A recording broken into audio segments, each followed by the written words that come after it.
Muchísimas gracias a todos por asistir el día de hoy, tanto presencial como online. Estamos hoy en el webinar de Implementando Decisiones Compartidas en la Práctica Clínica, EINAS y REPTAS. El día de hoy hablaremos de la importancia de las decisiones compartidas en salud, explicaremos todos los conceptos claves, las iniciativas disponibles en Cataluña, con un ejemplo desde la Agencia de Calidad y Evaluación Sanitaria de Cataluña, AQUAS, y también revisaremos cuáles son las herramientas que están disponibles, su metodología de elaboración, y mostraremos una experiencia y los retos de implementación de una de las herramientas que se está implementando en el territorio catalán. El día de hoy tenemos como ponente a Montse Moarra, que es máster en bioética, ella está conmigo aquí, y actualmente es candidata a doctorada por la Universidad de Barcelona en la investigación de medidas de experiencia reportadas por pacientes. Es responsable de la iniciativa de decisiones compartidas en el AQUAS y tiene una amplia experiencia en la elaboración de herramientas para la toma de decisiones compartidas, en la implementación y en la evaluación. Y tenemos conectada online a Miriam de la Flor, que es PhD, ginecóloga, es directora clínica del Servei de Ginecología y Obstetricia del Hospital Universitario de Tarragona, Joan 23, ASIR Tarragona. Es profesora de la Universidad Rovira i Virgili y es una investigadora colaboradora de la iniciativa de decisiones compartidas de AQUAS. Asimismo, colabora en el PIDESalud del Servei de Salud de Canarias en la elaboración sobre herramientas del cáncer de mama y la preservación de la fertilidad. Yo estaré el día de hoy como moderadora. Mi nombre es Joana Caro y yo soy vocal de la Junta de la Sociedad Catalana de Calidad Asistencial. Entonces, sin más demora, empezamos. Moltes gràcies, Joana. Moltes gràcies també a la Societat Catalana de Qualitat Assistencial per convidar-nos i presentar la iniciativa de decisions compartides, sobretot des d'una vessant molt pràctica, no? Que ho farem.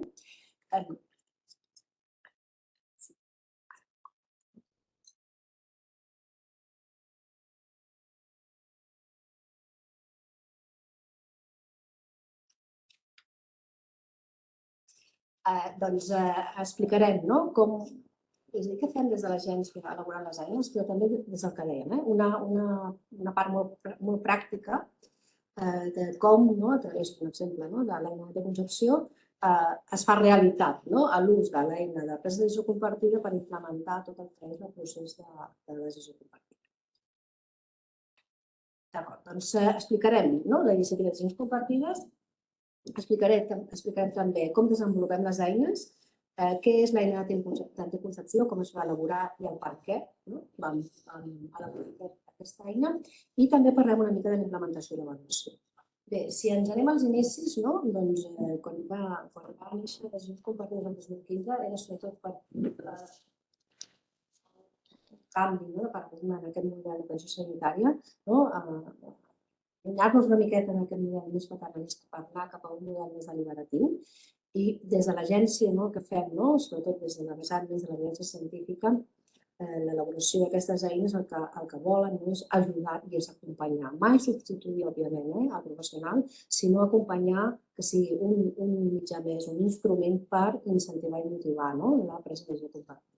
Per tant, aquestes eines s'elaboren a partir de diferents opcions terapèutiques, preventives i diagnòstiques disponibles per a determinades situacions de salut a través de l'evidència científica, però a través també de la pràctica clínica que ens aporten els professionals, incorporant també les preferències de pacients i persones usuàries. El context en el qual ens centrem i ens movem, és a dir, no fem això sols, sinó que hi ha un nivell de política sanitària més macro que defineix el model d'atenció centrada en la persona i, per tant, la presa de decisió compartida està dintre de la salut actual, però és que, a més, dintre dels plans de salut dels últims que hi ha hagut, van una mica més enllà, cada vegada més, un pas més endavant. També reconeixen els professionals que són com a fonaments del sistema de salut i també reconèixer les necessitats, potser encara no tot cobertes el que són sobretot aspectes més d'habilitats comunicatives, desenvolupaments competencials i incerteses i com fer maneig de les incerteses emocions per part d'aquest nou paradigma de fomentar més la conversa i la presentació compartida. Dintre del que podríem dir en aquest context, ja no dic que ens deixo, que tenim uns quants reptes sobre la taula, és a dir, estem parlant d'un canvi cultural, però és que a més també estem parlant de que posem que la persona, el pacient, ciutadania, tingui més autonomia i el té dret a decidir coses.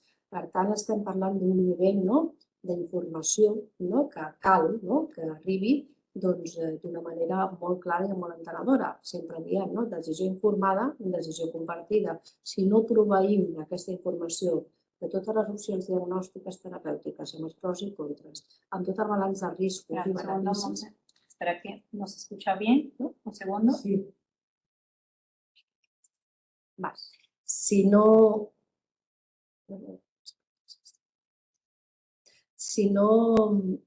compartim la informació d'una manera molt clara, entenedora, balancejant opcions diagnòstiques terapèutiques amb els pros i contres, preferències i valors i constàncies, de manera que això sigui un pre abans de passar al procés de compartida, doncs no és possible. Sempre parlem de decisió informada, decisió compartida.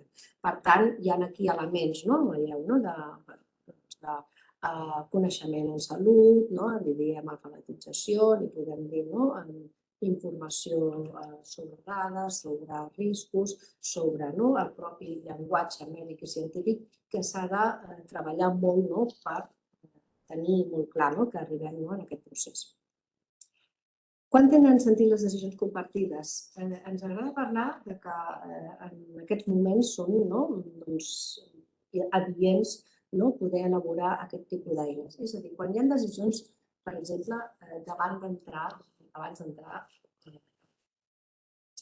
davant d'un procediment operatiu, davant d'un tractament farmacològic, davant d'un canvi d'estil de vida, però sempre que hi hagi més d'una opció, fins i tot l'opció de no fer res i després vigilant, és factible.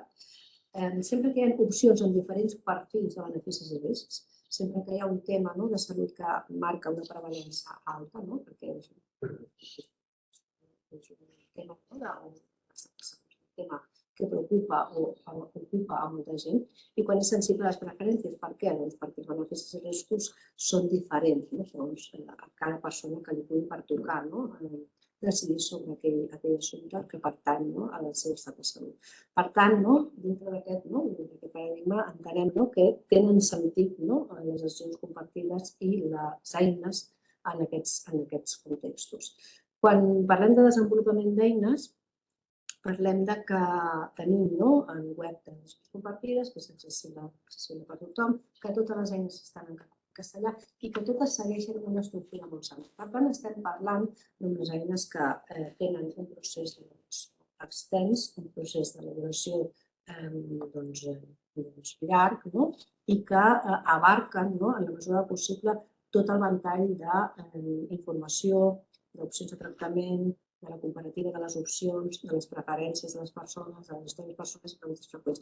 Però sempre hi veieu que hi diem participació, però podríem anar més enllà, no se sent.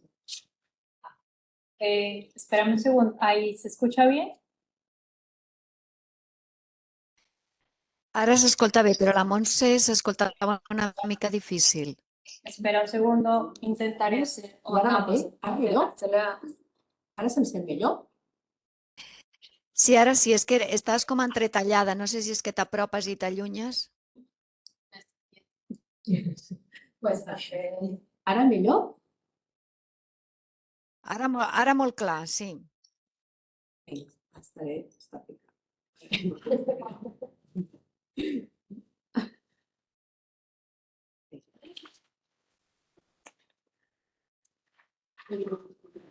El desenvolupament d'eines també és que tenim, a vegades totes tenen aquesta estructura semblant, aquest apartat, el que comentava és que totes elles sempre compten amb la participació de pacients, sigui en l'elaboració dels apartats de preferències històries personals i preguntes freqüents, perquè ho treballem a partir de qualitativa, però també al final de tot el procés en la revisió del que és tot el contingut de l'eina pròpiament dita. Per tant, en el desenvolupament d'eines hi ha un grup que representa tots els col·lectius que veiem a la pantalla, és a dir, no estem només des de l'agència elaborant eines, sinó que també comptem amb professionals de la salut, dintre de l'especialitat o del tema que estiguem treballant, però no només de la patologia concreta, sinó de totes les disciplines que es puguin relacionar de diferents maneres amb aquell procés o amb aquella malaltia. També comptem amb pacients, amb associacions de pacients i amb ciutadania, depenent una miqueta del tema que tractem. També comptem amb el suport de professionals d'àmbits molt importants com és la comunicació. A més, tenim entitats col·laboradores, que són les societats científiques, que ens avalen al final tot el contingut de l'eina i finalment consultius de pacients que també ens ajuda a identificar associacions de pacients i de persones afectades que poden estar involucrades en el desenvolupament. Per tant, sí, molt resumidament, el procés és, com deia abans, és un procés que podria equiparar a l'elaboració d'una guia de pràctica clínica i equival a totes unes fases des que decidim el tema fins que arribem al final amb la implementació i avaluació. Però sí que des del punt de vista més metodològic, barregem, és una metodologia mixta, que per una banda sempre fem una revisió sistemàtica de la literatura i afegim una part més de metodologia qualitativa a l'hora de preguntar a persones afectades d'aquella malaltia, a professionals o fer entrevistes en profunditat per conèixer o bé l'enfoc que ha d'agafar l'eina o bé també incorporar l'experiència del pacient en les preguntes freqüents, en el testimoniatge o en l'instrument de quines són les meves preferències. El que és el tema més d'estàndard de qualitat, nosaltres sempre anem a veure material metodològic que s'hagi desenvolupat i que ens ajuda a incorporar cada vegada més millores en tot el que és el procés d'elaboració. En aquest sentit, fa un parell d'anys vam poder aplicar per tenir totes les eines que elaborem publicades al repositori de l'Hospital d'Ottawa. Aquest repositori té tot un recull d'eines que s'elaboren a nivell internacional. Per tant, estar en aquest repositori per nosaltres i per la gent que va a consultar-lo és un estàndard de qualitat, perquè no qualsevol pot entrar, no es pot publicar qualsevol eina, sinó que has de passar una sèrie de criteris, que són els criteris IPDES, que marquen uns estàndards de qualitat d'elaboració d'aquella eina. I entrant ja més en el focus d'avui, en l'eina d'anticoncepció, comentar que ara passaré la paraula a la doctora Míriam de la Flor, que explicarà com van començar amb l'elaboració de l'anticoncepció. Actualment tenim aquestes eines, després les visitarem també un cop tinguem, un cop comencem a compartir la pantalla del web online. I, Míriam, tot bé. Sí, t'escolto. Sí. Continues tu? Comparteixo, si voleu, la meva presentació i així.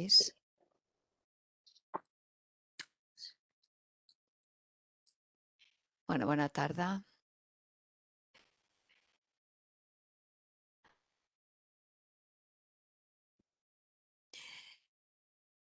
Es veu bé?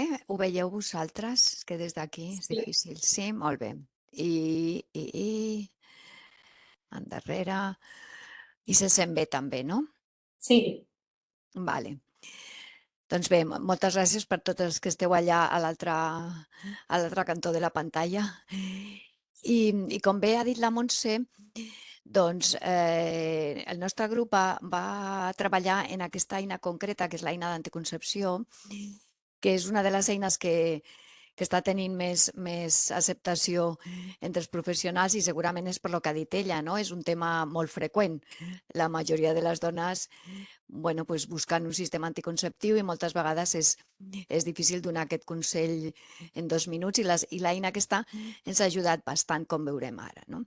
Tenim diverses eines. Nosaltres ja portàvem l'experiència d'haver elaborat la de reconstrucció mamària i aquesta d'anticoncepció la vam fer després, ja teníem experiència i això és molt important. I és un tema que és molt més ample i molt més, que té més acceptació entre el públic. A veure si passa la pantalla. No passa, no? Siguiente. Vale. Un dels problemes que ens trobem amb l'anticoncepció i que ens motiva molt a que les dones agafin o busquin un sistema anticonceptiu, homes o dones, parelles en general, és el tema de la interrupció voluntària de l'embaràs, no? Tenim moltíssimes interrupcions voluntàries de l'embaràs al nostre país, no? Aquí a Catalunya es van registrar 20.000 IVEs i un de cada 3 d'aquestos no utilitzaven cap sistema anticonceptiu. Això és un tema que els que treballem en aquesta àrea, no? Tant ginecòlegs com llevadores, com metges d'atenció primària, que alguns estan involucrats, doncs és un tema que ens preocupa molt i que és un tema que seria molt fàcil de resoldre si tinguéssim els sistemes anticonceptius ben establerts i la gent tingués un accés fàcil, no?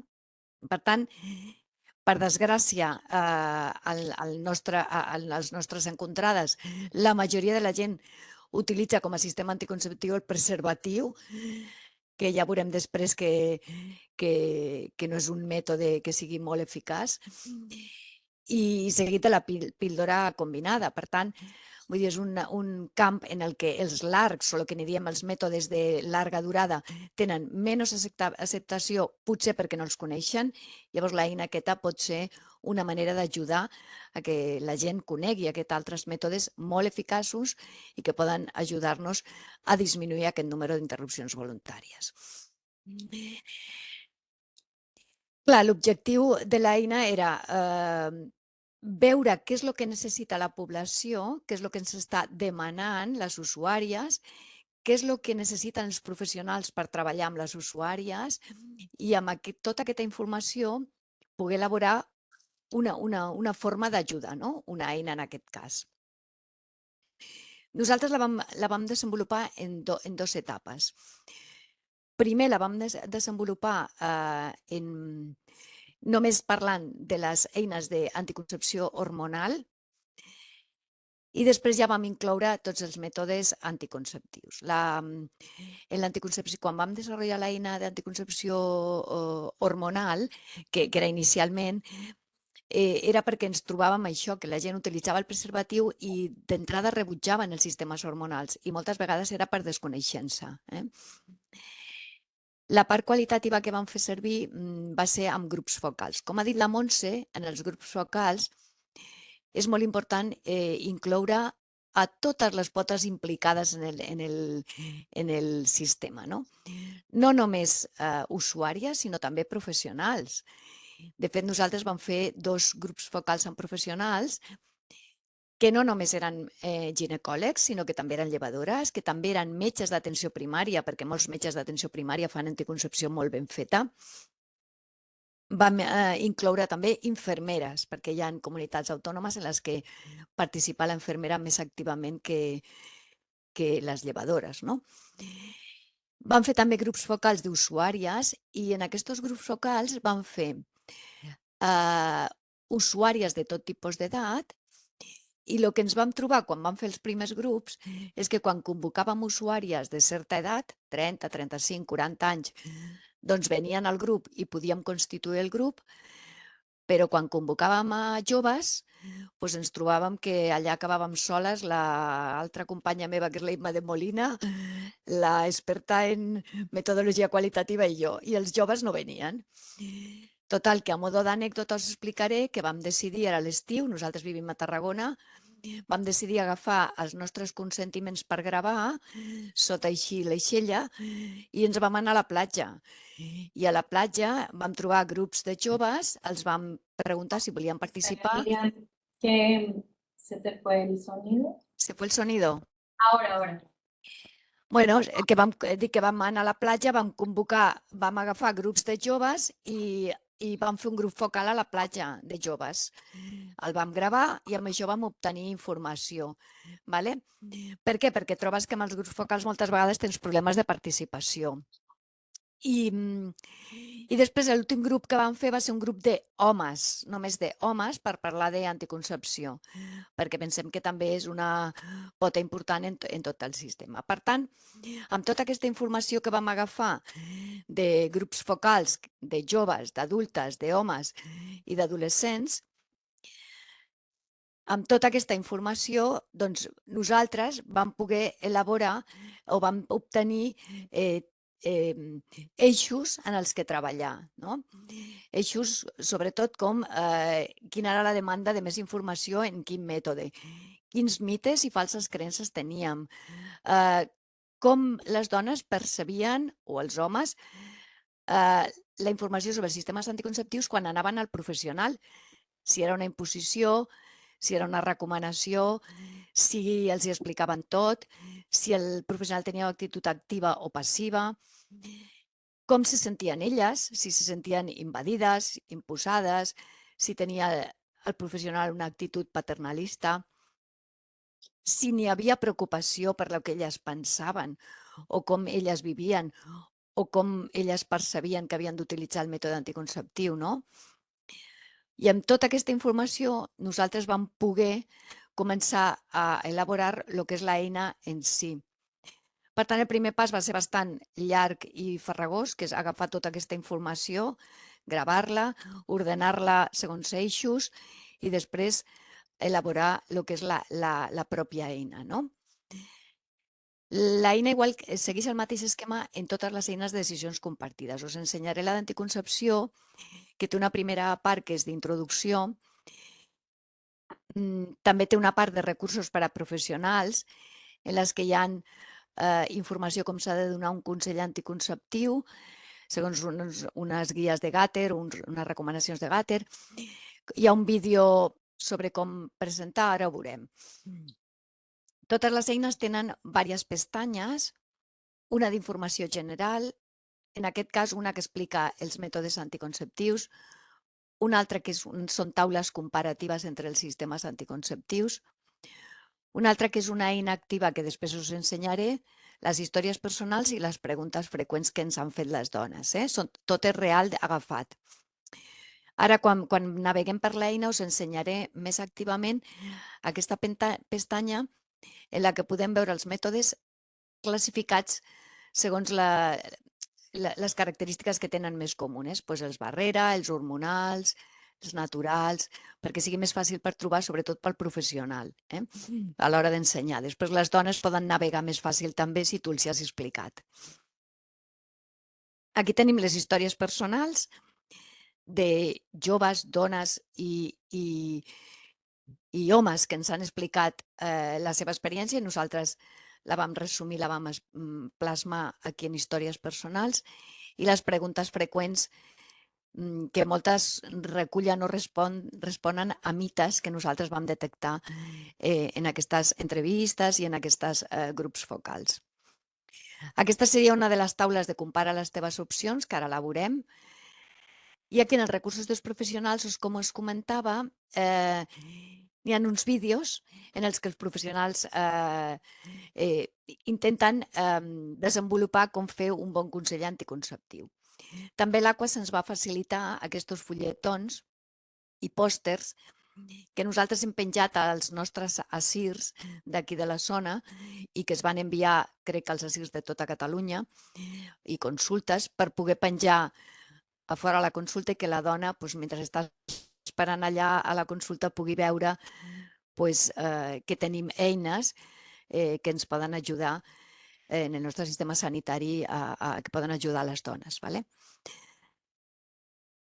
Un dels apartats forts de la nostra eina és aquesta mena de joc, entre cometes, actiu, en el que a les dones se'ls fan preguntes molt dirigides i aquestes preguntes les segons el que contestin, les porten a unes recomanacions de mètodes. Per fer aquest joc, que sembla molt fàcil, nosaltres vam haver de fer un algoritme de decisions que ens ocupava tota una paret a base de pòssits, perquè una dona pot contestar moltes coses i en la següent pregunta més coses i se va derivant un arbre de decisió enorme, que és el que ens va portar a fer aquesta eina que ara us ensenyaré. Parem aquí i us ensenyo l'eina, no? A veure si sé fer això. Hauria de compartir, deixar de compartir, no? Detener. I ara hauria de compartir l'altra pantalla. Bé, crec que ara ja estic, si tot va bé, estic navegant ja. Podeu veure, molt bé. Mira, el que us parlava, aquesta és la primera pantalla en la que se fa la presentació. Aquí podem anar als recursos per a professionals, en la que tenim els vídeos, que no us posaré ara, que expliquen com donar un bon assessorament en contracepció, segons els criteris Gatter. Una taula que és superútil perquè els que treballem en això, quins sistemes anticonceptius o hormonals orals o preparats tenim ara, que va superbé perquè explica quin tipus de preparat és i el perfil clínic per utilitzar, que moltes vegades, jo que sé, els metges d'atenció primària o alguns ginecòlegs, i qui li dono ara perquè aquesta noia diu que té dolor o tensió premenstrual, no? Hi ha uns preparats que van millor segons el perfil clínic.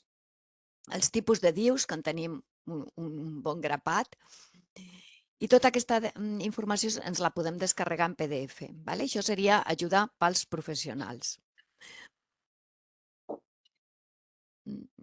Anticoncepció. Si entrem ja en el que és l'eina, en aquestes pestanyes que us he comentat, tenim la informació general, que no entrarem perquè és informació. Els mètodes, que són aquests que us he ensenyat, que els estem classificats segons les característiques comunes. Si entrem en els hormonals, que són els més nombrosos, per exemple, podem entrar en l'anell vaginal. Entrem en l'anell vaginal i podem veure la fitxa que tenim, que totes les fitxes són comunes, en les que expliquem amb un llenguatge d'usuària, que això és molt important, què és, com funciona, quina eficàcia té.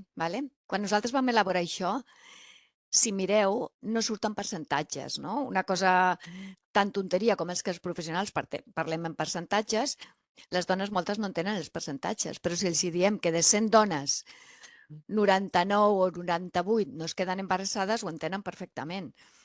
O que de 191 no es queden embarassades, ho entenen perfectament, no? Fins i tot els expliquem efectes adversos i els expliquem fins i tot el preu. Vull dir que és bastant interessant per elles. Cada fitxa d'aquestes se les poden descarregar en PDF. A veure si puc sortir d'aquí i que això és la fitxa. A veure si ho sé fer ara això, perquè navegant és divertido esto. Ara veieu l'altra pantalla, no? No. Ara què veieu?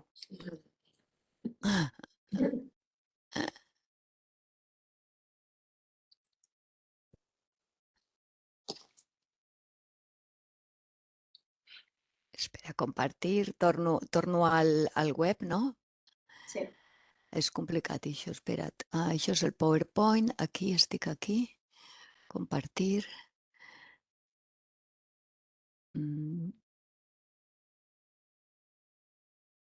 Vale, aquí. Ai, ara l'he tancat. Merda. Espera, que lo torno a obrir perquè m'hi ha anat decisions compartides en anticoncepció. Vale. Suposo que ara ho veieu, no?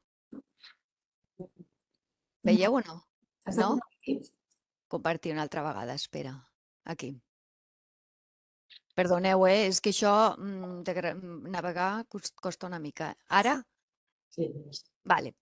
En comparar les teves opcions, mireu que tenim gràfics molt interessants amb una taula ràpida en la que la dona pot veure si el mètode, per exemple, és hormonal, si té canvis en la regla, com s'utilitza, vull dir, és una taula super ràpida. I en cada dibuixet de cada sistema, per exemple, en el caputxón, poden entrar i s'hi posen ja en la fitxa, poden descarregar la fitxa. I la pestanya que us comentava, que és potser la que té més èxit entre les dones, és la pestanya de quines les meves preferències, és el que n'hi diem pròpiament l'eina en la que la dona navega i se li fan unes recomanacions. Comencem, se'ls explica que totes les decisions que ella prengui estan basades en les recomanacions de la OMS, ¿vale? I se'ls pregunta, vols que el teu sistema anticonceptiu sigui molt, molt eficaç? Evidentment, totes diuen que sí, no? Has pensat en utilitzar un mètode anticonceptiu hormonal? Poden dir que sí o que no, diuen que sí. Has tingut un infart, problemes de coàguls, càncer de mama, cirrosis...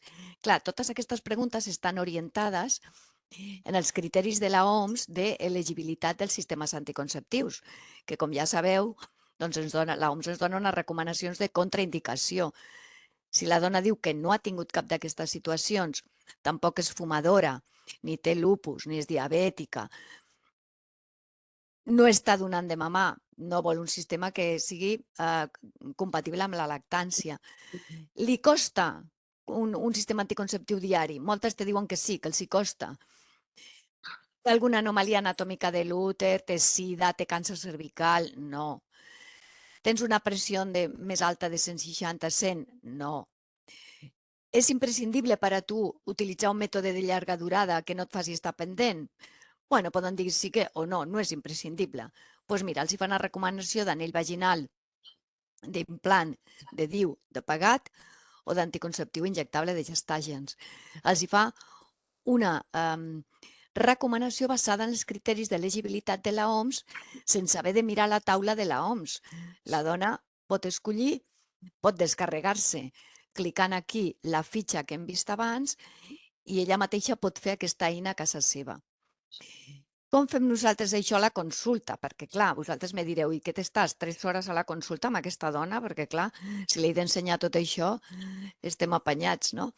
No, quan agafes el tranquillo, jo moltes vegades ja treballo, sobretot això és a consulta ambulatòria de la CIR, ja treballes amb aquesta pantalla al costat. Te ve una senyora que necessita consell anticonceptiu, li dius, miri, parles una mica amb ella i li dius, miri, com que vostè està dubtosa i té diverses possibilitats, doncs li ensenyes com entrar aquí, li pots donar inclús l'entrada en un paper, en un fulletó, que tenim fulletons, i si t'han acabat els fulletons tu ho has escrit en un paper, li dones l'entrada a la senyora i li ensenyes només aquesta pantalla i com entrar aquí, perquè després la majoria de les dones, quan entren, elles ja naveguen i s'engresquen. Moltes dones ja en aquell moment ja te diuen sí, ho tinc clar, vull fer, jo què sé, l'anella vaginal, molt bé. Només cal que li descarreguis la fitxa o que li indiquis on està la fitxa per si la vol mirar. Les dones que et diuen no ho tinc clar si fer pastilles, si fer anells, si posar-me un DIU, doncs aquest grup de dones simplement els hi ensenyes com entrar aquí i els hi vas fent navegar i ja està. Vull dir, nosaltres triguem res. A veure, ara això, ara m'ha quedat bloquejat. Me cachis en la mar. En sèrio, eh? A veure, anem enrere.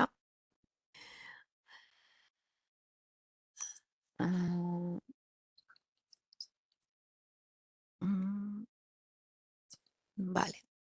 Torno a entrar, perdoneu, però és que...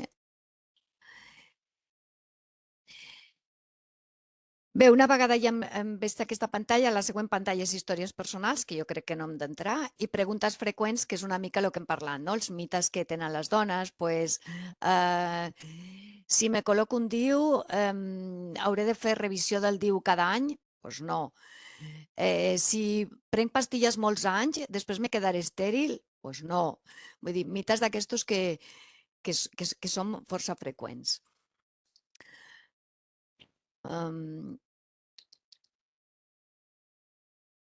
Una altra de les coses que ens vam trobar quan vam començar a engegar l'eina, no? Molta gent, molts professionals ens deien primer que gastava molt de temps. ¿Vale? És veritat, la primera i la segona vegada que la utilitzes gastes temps. Però una vegada has agafat la manera de treballar amb eines de decisions compartides, trobes que és una ajuda, perquè moltes de les preguntes que te fan les dones queden resoltes en l'eina. Llavors, després és veritat que has de fer una altra visita, però potser la fas telefònica. Vale, jo li deixo, fem la primera entrevista, la senyora no ho té clar, s'emporta l'eina i fas un contacte telefònic al cap d'uns 10 dies i, escolti, ja ho té clar, ho ha vist clar, només cal que facis la recepta després i resoldre algun dubte. O sigui que sí que és una ajuda que moltes vegades havies de fer més visites per fer un consell anticonceptiu. Continues tu, Montse, i després ja... Sí, gràcies, Míriam. I després, si vols, ja, si fem debat, podem parlar de més coses. Sí.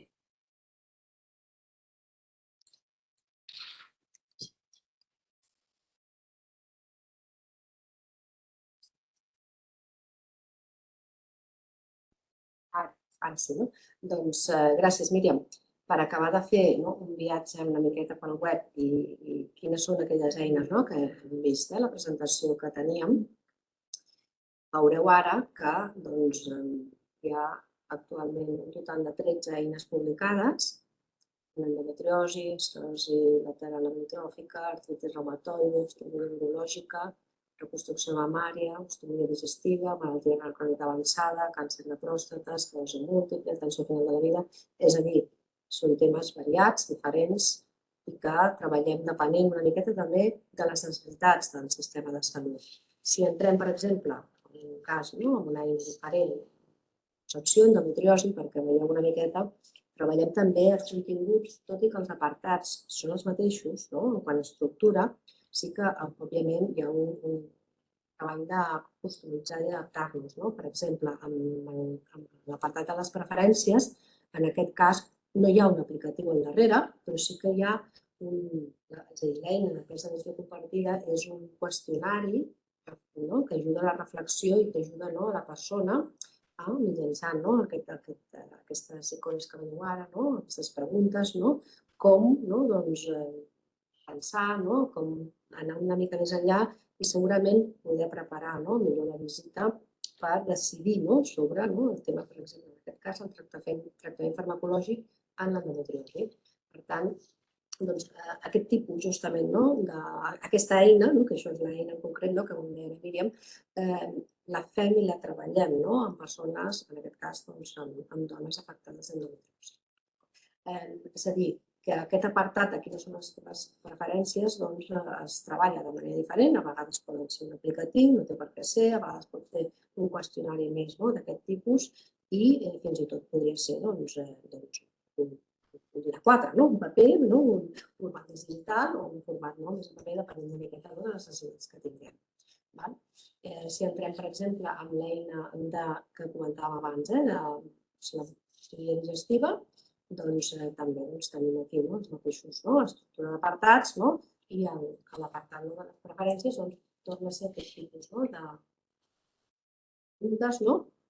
Primer, també a vegades incloem preguntes que ajudin a la persona a veure si ha entès la informació que havia d'haver llegit, decisió informada, i després passaríem, aquí indica la resposta correcta, passaríem a un segon pas de ja començar a preguntar coses que preocupen aquestes persones i que pot ajudar, mitjançant aquestes preguntes, a anar obrint una mica de camí sobre quina és aquella decisió que potser podria acabar prenent.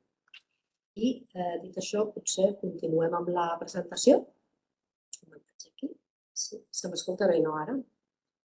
El micro està dalt. Sí, ara se sent bé. És que abans se sentia entretallat. amb el cap més amunt. Sí, això de la tecnologia va bé, però de vegades... D'acord. Doncs on ens hem quedat és... Anterior. Gràcies. Doncs on ens hem quedat és justament, quan parlava la Míriam, i nosaltres teníem coneixement que aquesta eina s'està utilitzant a bastantes ASIR i per part de bastants professionals que fan atenció a la salut sexual i reproductiva. Això se'ns havia dit bastant pel dret i pel revés, però havíem també arribat a un camí que sabíem que moltes vegades els professionals pròpiament ens diuen com comencem a utilitzar una eina com aquesta si la voleu utilitzar a la consulta, per on comencem.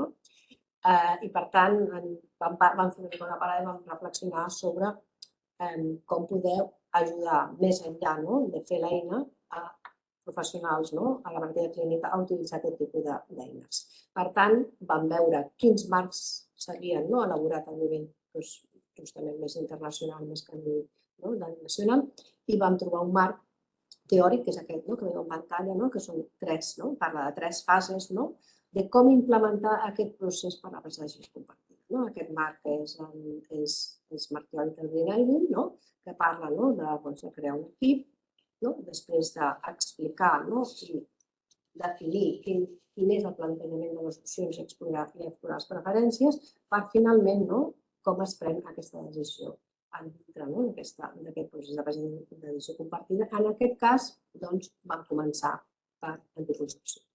Quan ens vam plantejar aquesta guia, ens vam adreçar a un grup més core de CIR i vam començar a veure què és el que passava amb aquesta eina, quines percepcions tenia el professional en l'ús de l'eina. Ens falta temps per mostrar aquesta eina a la consulta, la Míriam ho ha comentat. També ens falta formació, si la voleu utilitzar, què fem? S'ha de mirar la pantalla, cap a on està la persona a la que estem atenent, això no ho podem fer, o no estem preparades les consultes per fer-ho, o sí, les consultes, això no estem preparades per fer la conversa, parlem ja de les pantalles que no és veure la persona que tens davant, accés a l'eina d'una manera més fàcil, escolta, és que clar, si hem d'obrir una altra pantalla, un altre navegador, cada vegada que volem ensenyar l'eina, bé, això ho hem resolt perquè l'eina està dintre de l'ECAP, per tant, per cada professional ja li és un facilitador més, i per tant, bé, coses no només en contra, sinó a favor, escolta, fem vídeos de com utilitzar l'eina, que ens pot ajudar. En una primera fase, que comentava la Míriam, ens porta una mica de temps, però després aquest temps disminueix.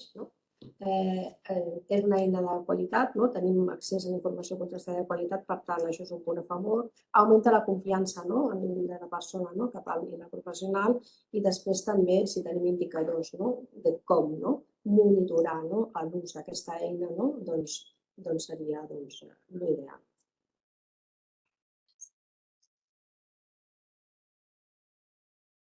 Per tant, en aquest sentit, ens vam emplaçar a elaborar aquesta eina, vam definir aquestes tres fases que veieu aquí en aquest fluxograma.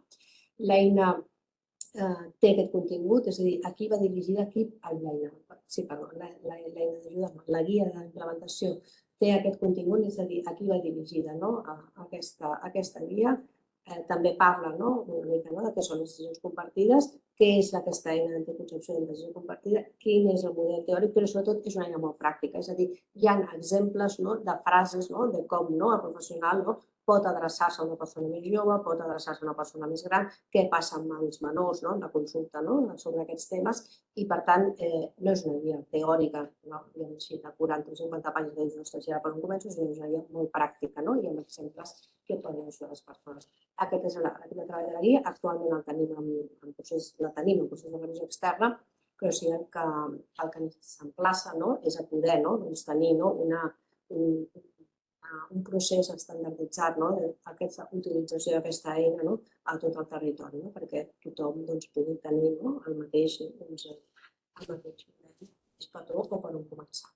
Per tant, com a conclusió, i després de l'experiència de l'eina d'anticoncepció, observat que és una decisió complexa i que els professionals han d'oferir aquest assessorament basat sobretot en les persones usuàries sobre les preferències i els valors, que els estudis, els informes que comentava abans, hi ha persones que estaven insatisfetes amb aquest assessorament rebut. Llavors això, òbviament, pot afectar a l'adherència al mètode que ha escollit, entre altres coses. Per tant, dintre de tot aquest context i aquest plantejament, abordar quines són les necessitats que té la població, que té les persones usuàries sobre l'assessorament d'anticoncepció i l'elaboració de recomanacions podria afavorir i millorar tot això. En l'any 2023, el 2023, ens vam plantejar l'elaboració d'aquesta guia, esperem que amb la publicació d'aquesta guia i, sobretot, també la implementació i avaluació de la guia que farem, pugui ajudar encara més a que es conegui l'eina i a que s'utilitzi i sobretot s'utilitzi des del punt de vista que hem explicat ara, que sigui útil i que sigui el més fàcil possible, que a més té com a objectiu això, ser un referent d'estructura de mètodes i de continguts per facilitar aquesta implementació estandarditzada i que al final és implementar a poc a poc i compartir la pràctica clínica habitual. Moltes gràcies.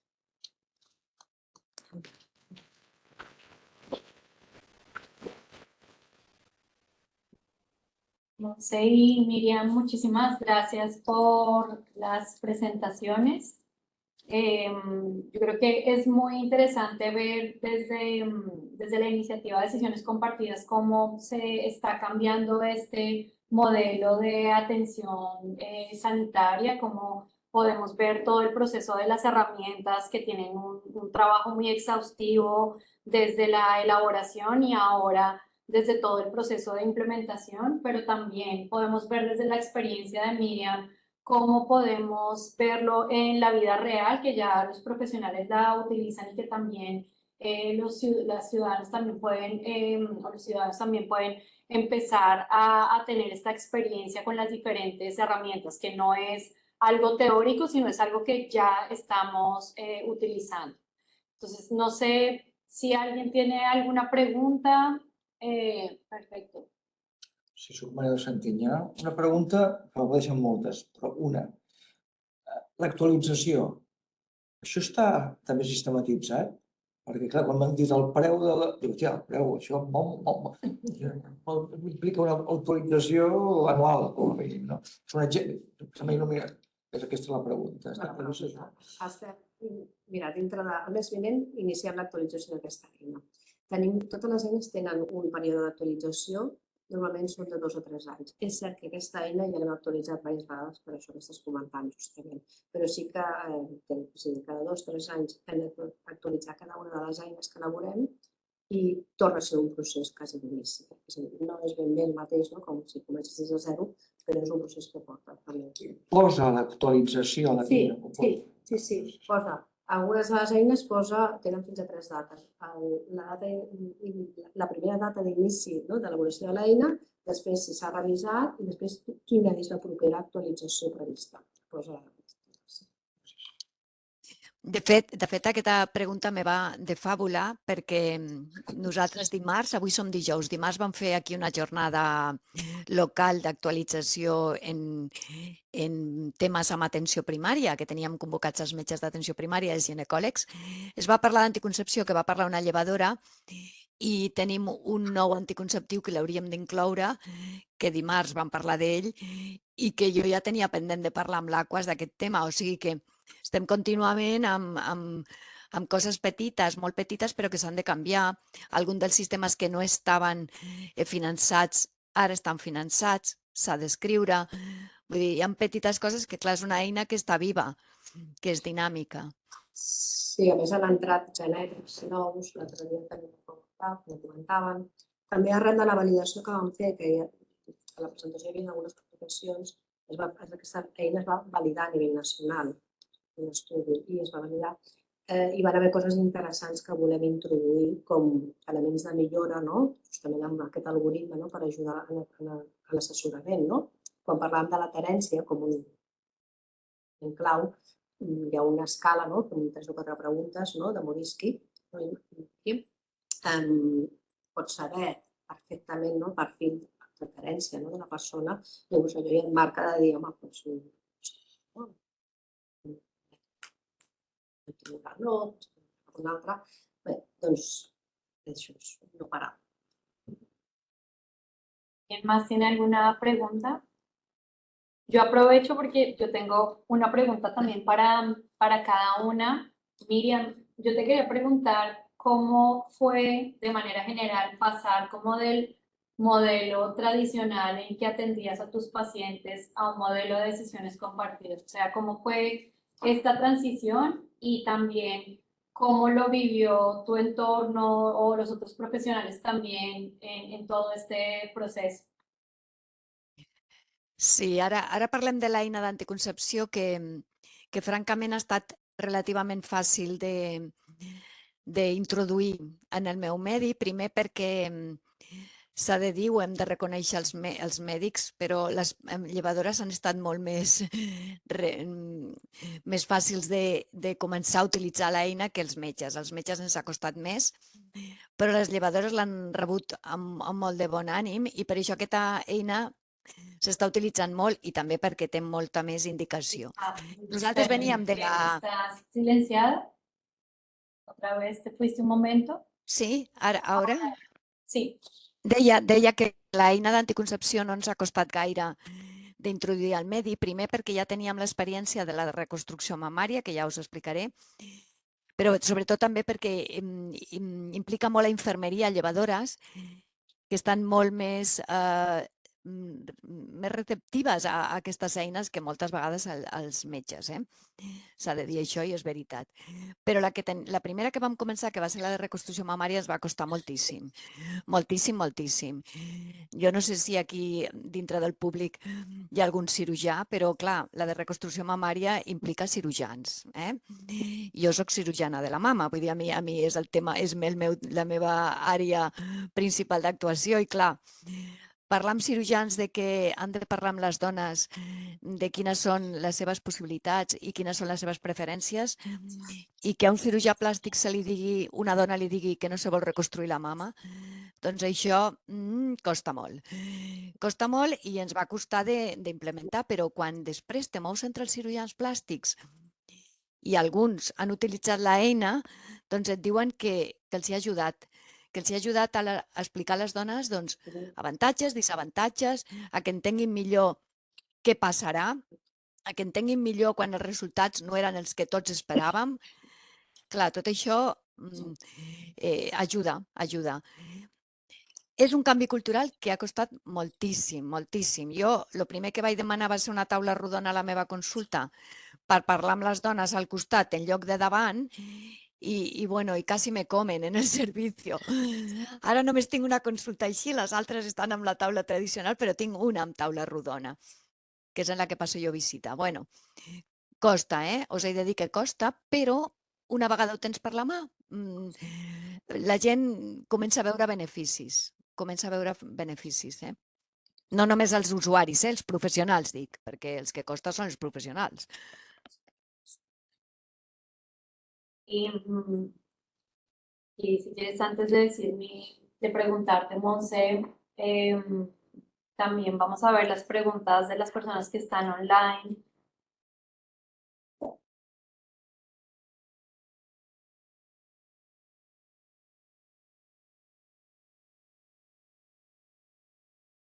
Perfecto, aquí está. Moltes gràcies, molta presentació. Míriam, quina percepció tens de com s'ha rebut entre les dones? Hi ha diferències per edat, nivells culturals? Sí, mira, les dones en general els hi ha encantat. I és veritat el que estàs preguntant tu, que m'imagino per on va, que una persona que té 20, 30, 35, 40 anys i que està habituada a utilitzar internet, doncs li dones l'eina telemàtica i de seguida la mira i pim-pam, inclús al mòbil i perfecte, no? I que quan te trobes... Clar, l'eina d'anticoncepció agafa dones que normalment tenen una edat inferior a 50 anys, que estem acostumats a treballar amb l'ordinador. Quan vam començar a utilitzar l'eina de reconstrucció mamària, que agafava dones de més edat, perquè les dones amb càncer de mama habitualment estan entre 40 i 60, 70 anys, doncs sí que vam tenir un pool de dones que ens van plantejar utilitzar l'eina a la consulta. I això sí que realment menja molt de temps. Si has d'utilitzar tota la navegació a la consulta, necessites que la IPAS, la infermera de pràctica avançada, estigui allà amb la dona i això és més difícil.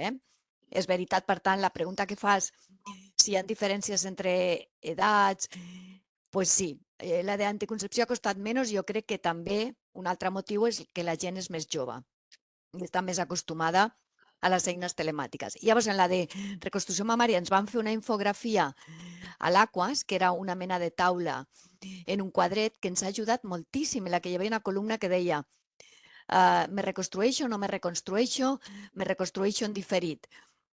Avantatges i desavantatges. I aquest quadret en paper ens ha ajudat moltíssim en la gent de més edat que no entrava a l'ordinador. ¿Vale?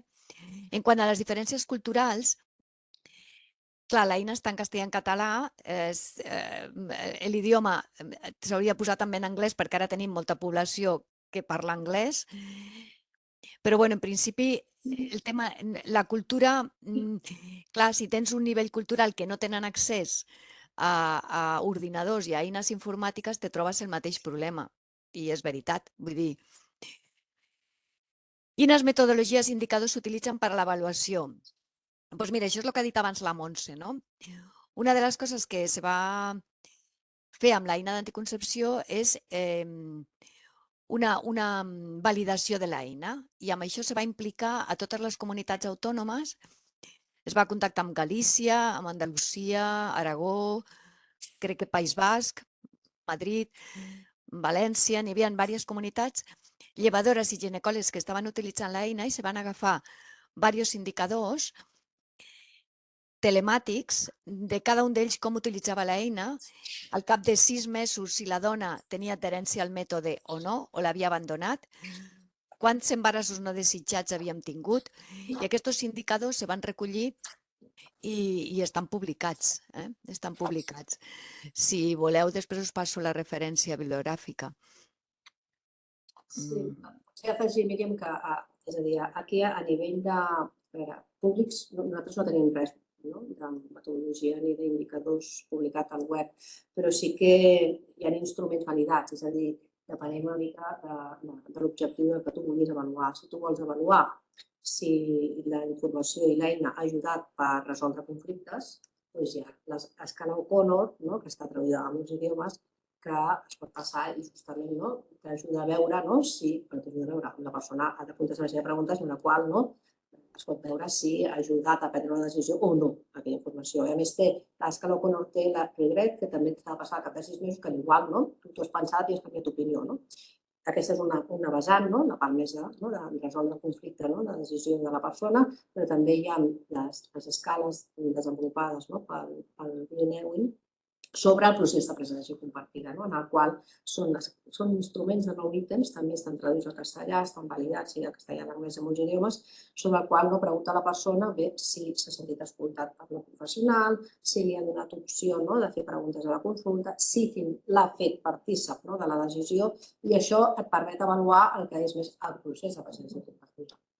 I l'altra vessant més avaluativa seria ja que ens anessin més a indicadors, a resultats en salut, és a dir, una eina i vull veure si amb aquesta eina faig un assaig i veig si millorem l'adherència al tractament perquè la gent, les persones, se'ls dona la informació, estan més ben informades, se senten, teoria, l'hipòtesi, se senten més partícips, per tant, són més atents al tractament. Llavors, això seria un estudi de recerca enfocat a resoldre o a donar resposta a una sèrie d'objectius.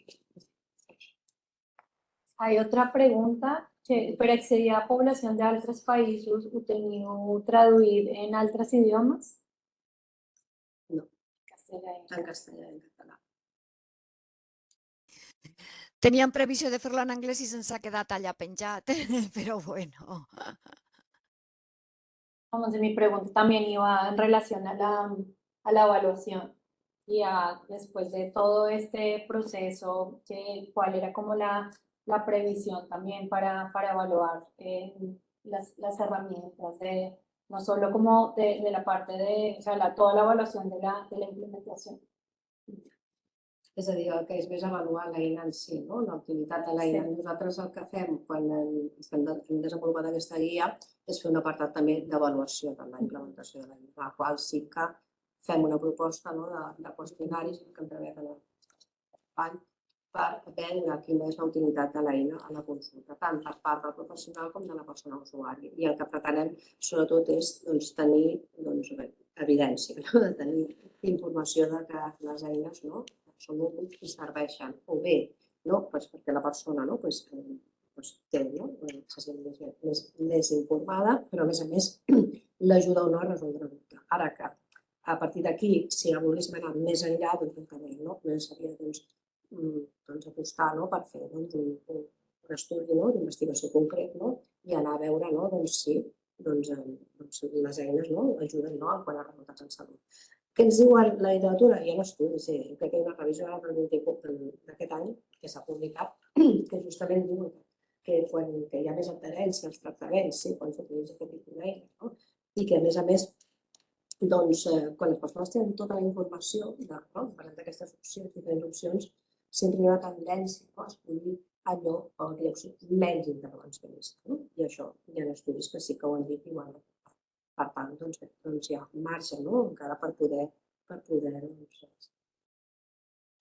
També podem explicar de la part més pràctica, nosaltres ho podem dir, que tenim en marxa una avaluació de l'eina de decisions compartides en mastectomia i reconstrucció mamària, en la que estem fent 2 grups a doble ciego, en les que a un grup se'ls passa l'eina i a l'altre grup no se li està passant. I després s'està passant un qüestionari sobre si estan contentes amb la decisió que han pres, la informació que li ha donat el professional si era adequada, si li ha mancat alguna cosa en aquesta informació, si se n'empenedeixen de la decisió que han pres o no.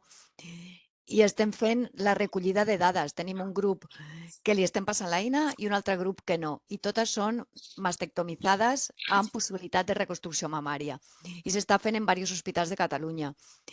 Bueno, suposo que trigarem en tenir resultats, però estamos en ello. ¿Alguien más aquí en la sala tiene alguna pregunta?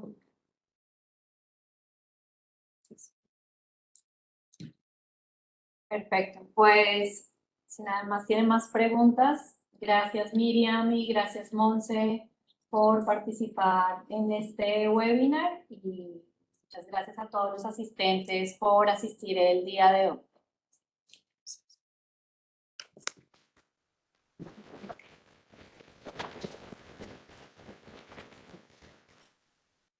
Gracias. Sí.